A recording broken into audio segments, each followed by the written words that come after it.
Polestar have operations in several countries around the world and are ranked as one of the biggest EV companies on the market. Yet the share price has dropped to under $5, which makes Polestar a penny stock. Polestar is down more than 60% from its high point just a few months ago. But fundamentally, Polestar is fantastic. They have set delivery targets which would rank the company second only to Tesla in the pure play EV industry, and have hit all their sales and expansion targets so far, and have produced 3 models to date with 5 models coming in the next 3 years. So why does PSNY's share price keep dropping, or have we finally hit bottom? A big announcement was made on Friday that I feel might just signal the beginning of a turnaround for PSNY stock, but there is a catch. What's up investors, and welcome back to another Polestar update. Ticker symbol PSNY. In this video I will look into each of these points and analyse how the hell that we have got into penny stock status for such a massive global company. So if you enjoy my Polestar videos and want me to create more regular updates, can I ask you to smash the like button? By liking the video and dropping a comment, you're letting me know that you want to see more PSNY videos. I'm aiming to get 300 likes on this video. Help me achieve this goal. It literally costs you nothing, but it helps me out so much. Subscribe to the channel if you're new and hit the bell notification. Now let's get into it with the latest news. Polestar collects over $1.6 billion in funding. Polestar has received a total of $1.6 billion in fresh capital from its 2 main shareholders. This secures the financing for the near term, including the production startup of the Polestar 3. Now this is a major issue that I have talked about before, and I will discuss the implications of this in just a moment, so stick around for that. Volvo Cars is providing a loan of $800 million with an 18-month term and share conversion option. Another $800 million is coming from the other major shareholders, PSD Investment, which is owned by Eric Lee, chairman of both Volvo Cars and parent company Geely.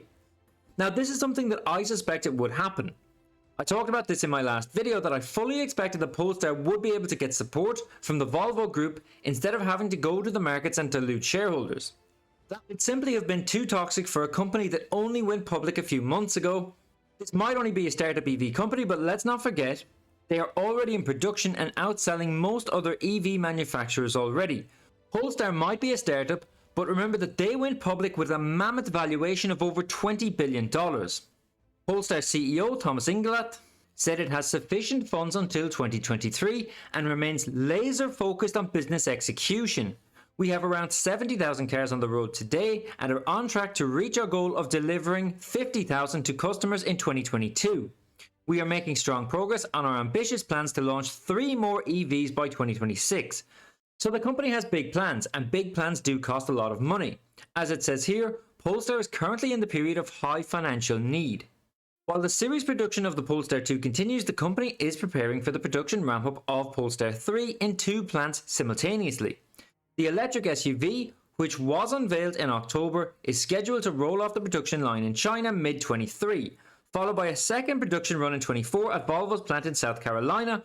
And then this article finishes with Volvo's CFO stating how important Polestar is to the company's strategic vision to become fully electric.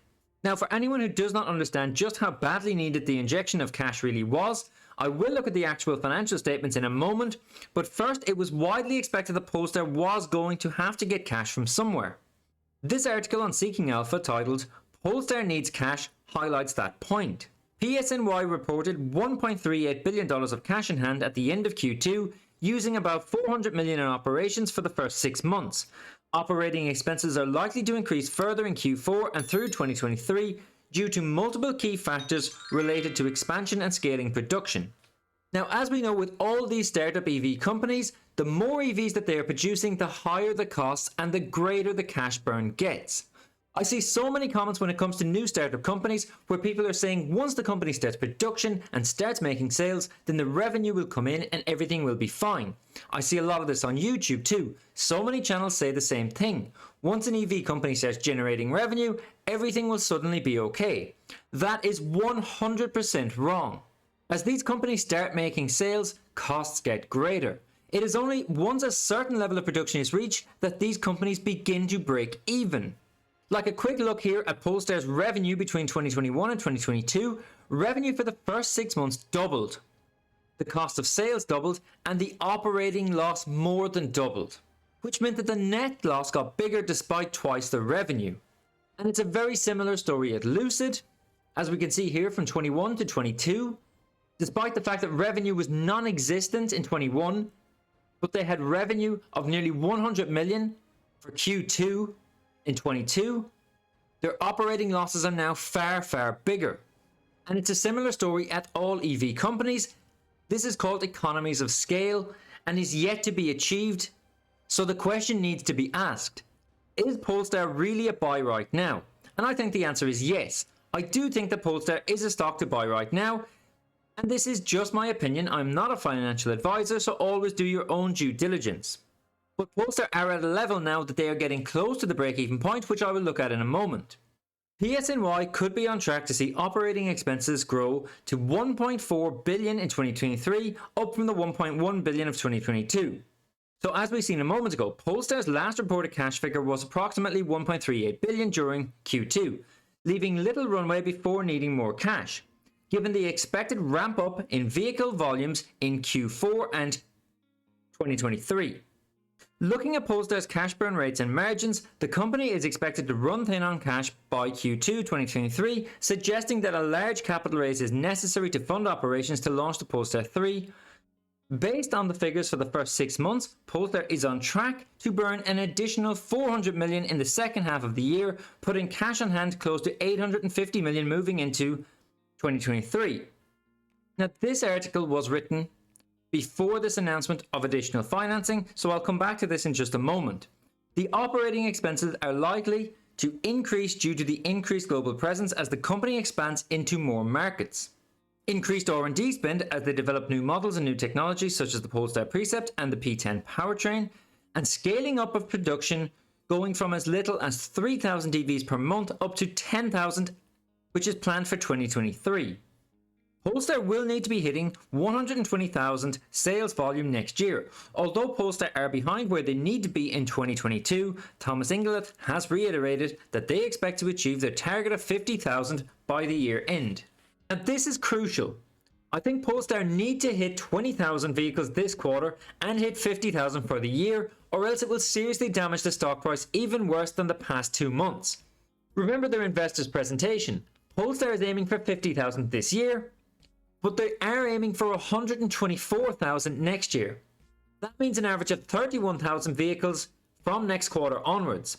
If they cannot hit 20,000 in Q4, I highly doubt that they will be hitting these targets either, and this does need to happen.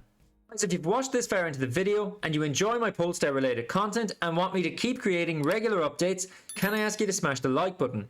By liking the video and dropping a comment, you are letting me know that you want to see more of this type of content. Subscribe to the channel and follow me on Twitter too, all links in the description below. Now the volume of stock traded for Polestar is relatively low at roughly 1 to 2 million shares a day. When you compare this with the likes of Lucid or NIO, who have trading volume of maybe 10 times or 20 times as much on any given day. But these two stocks in particular, Lucid and NIO, are far more popular with retail investors than Polestar. But analysts still give Polestar a price target of $10, which was set back in September. Now it's important to remember that the current price Polestar is valued at less than $10 billion. And one of the major issues that was driving that share price down was the cash position. Looking back again at the investors presentation, Polestar need to hit the sales figures so that they can achieve these revenues. Their gross profit of 53 million for the first 6 months of the year is not good enough. They need to get 5 times this in the second 6 months to achieve their target of 300 million gross profit for the full year. And although their losses are substantial this year, Polestar expects to be far less next year. A loss of only 200 million for the full year 2023. At the moment, this all looks very unlikely, and we can see that being reflected in the share price. However, this new funding gives Polestar the cash they need to see out their near-term plans, but importantly, this should see the share price start to move up again as it gets rid of the fear of more dilution. Polestar's upcoming Q3 earnings report will be vital to the company and hopefully can improve investor confidence. Polestar expects to post its financial and operational results for the third quarter of 2022 on Friday, November 11th, before market opening, where Polestar's CEO and CFO will hold a live audio webcast 8 AM to discuss the company's financial and operational results and outlook. So mark this in your calendar. This will be a huge day for Polestar, and in my opinion, this will define the direction that the company goes in over the next 12 months. If they show any sign that they will not hit their targets for this year, then this could be disastrous for the stock price. But hopefully everything goes well. So what do you think that the earnings report will bring? Drop a comment and let me know. I'm aiming to get 300 likes on this video. It literally costs you nothing, so help me out by smashing the like button. And if you're new around here, hit the subscribe button and bell notification and follow me on Twitter. But remember that I'm not a financial advisor, this is not financial advice. Subscribe and I'll see you in the next update.